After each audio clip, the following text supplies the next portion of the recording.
आद महाराज की பரம்பொருள் யோகிராம் சிவகுமார் மகாராஜ் கி அன்பார்ந்த புண்ணியாத்மாக்களை நீங்கள் பார்த்து கொண்டிருப்பது யோகிராம் சிவகுமார் மந்திராலய யூடியூப் சேனல்.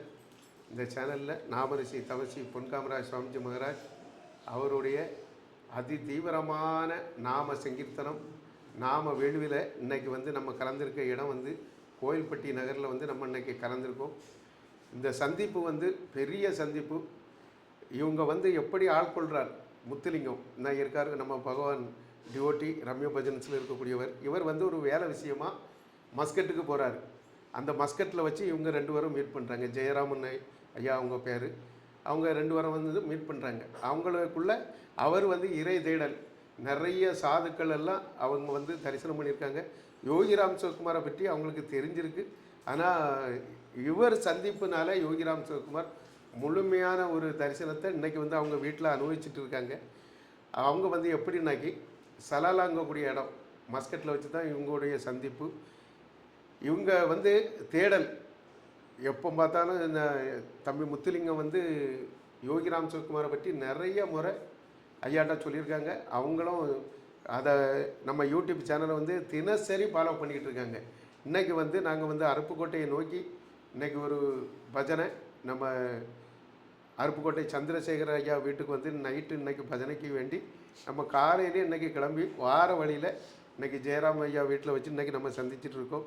அதாவது அவங்க காணிமடத்துக்கு வரணும், ஒரு அப்பாயின்மெண்ட் வாங்கணும்னுட்டு சொல்லி அவங்க நினச்சிட்டு இருந்திருக்காங்க. சுவாமியே காணிமடத்திலிருந்து இன்றைக்கி தேடி இங்கே வந்திருக்காரு. அவங்களுக்கு உள்ள அனுபவத்தை இப்போ ஜெயராம் ஐயா இப்போ பகிர்ந்திருக்காங்க. என் பேர் ஜெயராமன், கோவில்பட்டியிலேருந்து பேசுகிறேன். கோவில்பட்டியிலேருந்து பேசுகிறேன். நான் அடிக்கடி திருவண்ணாமலைக்கு போவேன், ரமணாசிரமம் அங்கே எல்லாம் போவேன், தியானம் பண்ணுவேன். ஆனால் விசிறி சாமியாரை பற்றி அங்கே ஆசிரமம் இருக்குது, ஆனால் அங்கே போனதில்லை.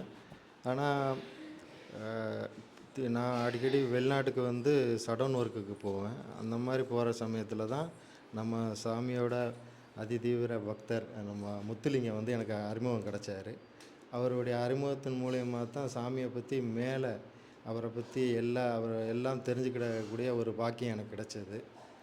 அதன் மூலியமாக தான் அவர்கிட்ட எதாவது பிரச்சனைன்னா அவர்கிட்ட நான் ஷேர் பண்ணிக்கிடுவேன். அவர் அதுக்கு சாமியோட மந்திரத்தை சொல்லுங்கள், யோகிராம் சுரத்குமார், யோகிராம் சுரத்குமார், யோகிராம் சுரத்குமார், ஜெயகுரு ராயா, இந்த மந்திரத்தை சொல்லுங்கள், உங்களுக்கு எல்லாமே சரியாகும்னு சொன்னார்.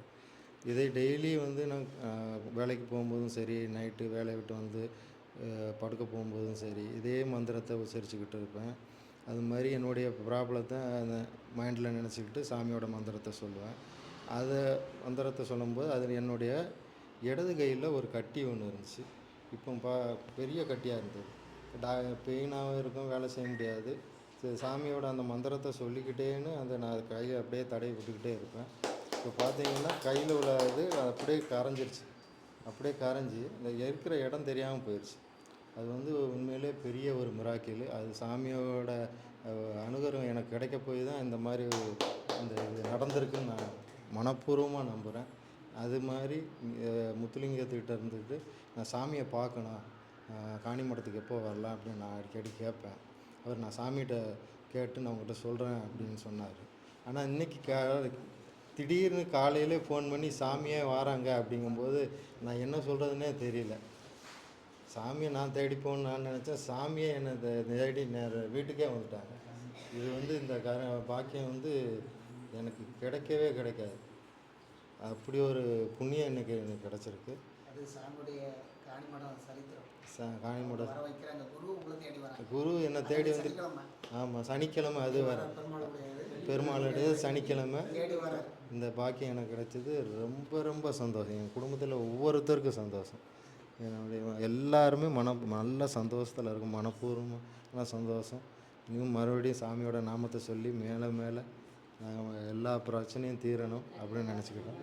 எல்லோரும் நல்லா இருக்கணும். ஆமாம் சார், அருளாசி சுவாமிஜி லக்ஷ்மி. நான் சுவாமிஜியினுடைய நன்றி சுவாமி. ரொம்ப நாளாக சுவாமியை தெரியாது. இப்போ சமீபமாக கிட்டத்தட்ட ஒரு 10-20 நாளாக தான் தெரியும். ஆனால் பார்க்காத நாள் இல்லை. இந்த 20 நாளாகவும் வந்து பார்க்குறேன் அப்படின்னா பார்க்காத நாள் இல்லை, நேரம் இல்லை.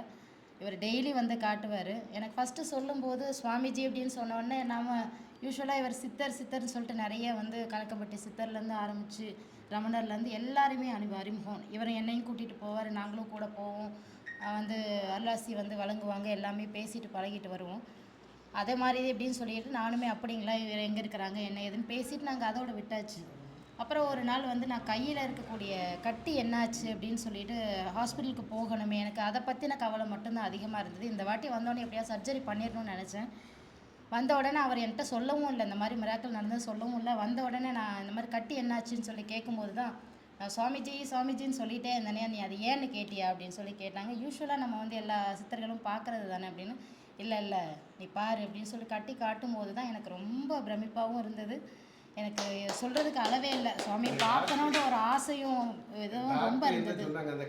டாக்டர் வந்து ஆக்சுவலாக இந்த இடத்துல வந்து நரம்பு இருந்தது, நரம்புக்கு கீழே கட்டி வந்து அமைஞ்சதுனால அதை சர்ஜரி பண்ணுறது ரொம்ப காம்ப்ளிகேஷன்ஸ். அதனால் அந்த கட்டி அப்படியே விட்டுருங்க, அதனால் வந்து கட்டி நம்ம சர்ஜரி பண்ணோன்னா நரம்பு கட்டாகும், கையினுடைய அசைவுகள் வந்து சுத்தமாகவே நின்று போகும்னு சொல்லும்போது எனக்கு ரொம்ப கஷ்டமாக இருந்தது. ஏன்னா இவருடைய உழைப்பு இல்லை அப்படின்னு சொன்னால் நம்மளுடைய வாழ்க்கை எப்படி வந்து அடுத்து இது பண்ணுறது அப்படின்றதே எனக்கு ரொம்ப கஷ்டம். பிள்ளைங்க சின்ன பிள்ளைங்க படிக்க வேண்டியது இருக்குது, வாழ்வாதாரம் கெட்டு போயிடும், ரொம்ப கஷ்டமாக இருந்தது. ஆனால் சுவாமிஜியினுடைய மகிமையினால் டெய்லி வந்து அவர் சொன்ன சுவாமிஜியினுடைய நாமங்களை சொன்னதுனால அது கரைஞ்சி போச்சுன்னு சொன்ன உடனே எனக்கு சுவாமி எப்படியாவது பார்த்துடணும் அப்படின்னு சொல்லிட்டு நான் இவர்கிட்ட திரும்ப திரும்ப கேட்டுகிட்டே இருந்தேன். ஒரு நாள் வரும், அன்னைக்கு கண்டிப்பாக சுவாமிஜி நம்மளை அழைப்பார், நான் வந்து கண்டிப்பாக கூட்டிகிட்டு போகிறேன்னு சொல்லிகிட்டே இருந்தார். அந்த நாள் இன்றைக்கி வருன்றது, இன்றைக்கி விடிஞ்ச காலை பொழுதுன்றது எனக்கு ரொம்ப சிறப்பாக அமைஞ்சிருக்கு. உண்மையாக சொல்லப்போனால் இன்றைக்கி சனிக்கிழமை சுவாமிஜியோடைய வரவு வீட்டுக்குள்ளே வந்தது எனக்கு ரொம்ப சந்தோஷம். நான் ஒரு பெருமாள் பக்தை தான். எங்கள் கோலாட்டமும் அடிப்போம், கும்மி எல்லாமே வந்து பண்ணுவோம். கோலாட்ட பஜனைக்கு வந்து ரெகுலராக போவோம், எல்லா இடத்துங்களையும் வந்து போய் பண்ணுறது ரொம்ப சந்தோஷமாக இருந்தது. அது இன்றைக்கி சனிக்கிழமை சுவாமிஜி வீட்டுக்கு வந்ததுன்றது எனக்கு இப்போ வரைக்கும் நம்ப முடியலை. இந்த செகண்ட் வரைக்கும் நான் அனுபவிச்சு சந்தோஷப்பட்டுருக்கேன். ரொம்ப நன்றி, சுவாமிக்கும் நன்றி. என்னாலுமே இந்த குடும்பத்தில் வந்து சுவாமிஜி நாங்கள் செய்கிற ஒவ்வொரு காரியத்துலேயும் சுவாமிஜியோடைய நினைவுகளும் சரி, சுவாமிஜியோடைய ஆசீர்வாதங்களோடு நாங்கள் வந்து அடுத்தடுத்து அடி எடுத்து வைக்கணும்னு நாங்கள் ரொம்ப வேண்டி விரும்பி கேட்டுக்கிறோம். நாங்கள் அடுத்து அப்படிங்களா சரி வந்து காளிமடத்துக்கு வந்து ஐயா வந்து அழைச்சிருக்கிறாங்க. கண்டிப்பாக நாங்கள் வந்து வருவோம். கண்டிப்பாக இனிமேல் வந்து அதுக்கு அந்த பாக்கியத்தை எங்களுக்கு கொடுங்கன்னு சொல்லி வந்து கேட்கணுன்னு தான் நினச்சேன். நான் அதுக்குள்ளே சுவாமியை சொல்லிட்டாங்க. ரொம்ப சந்தோஷம். அடுத்த வாட்டி வந்தீங்கன்னா கண்டிப்பாக வந்து நாங்கள் இதெல்லாம் எதிர்பார்க்காத விஷயம். சுவாமிக்கு பால் குடம் எடுத்து கொண்டு போய் எங்களுக்கு வந்து செலுத்துறதுன்றது நாங்கள் யோசிச்சு கூட பார்க்கல. சுவாமியாக தேடி வந்து நீ எனக்கு இது செய்யின்னு சொல்கிறது ரொம்ப பூரிப்பாக இருக்குது, ரொம்ப பிரமிப்பாகவும் இருக்குது. என்ன புண்ணியம் பண்ணோன்னு தெரில, எந்த ஜென்மத்தில் பண்ண புண்ணியம்னு எனக்கு தெரியல. அது நடந்திருக்கு இன்னைக்கு, ரொம்ப சந்தோஷம். ஜெய்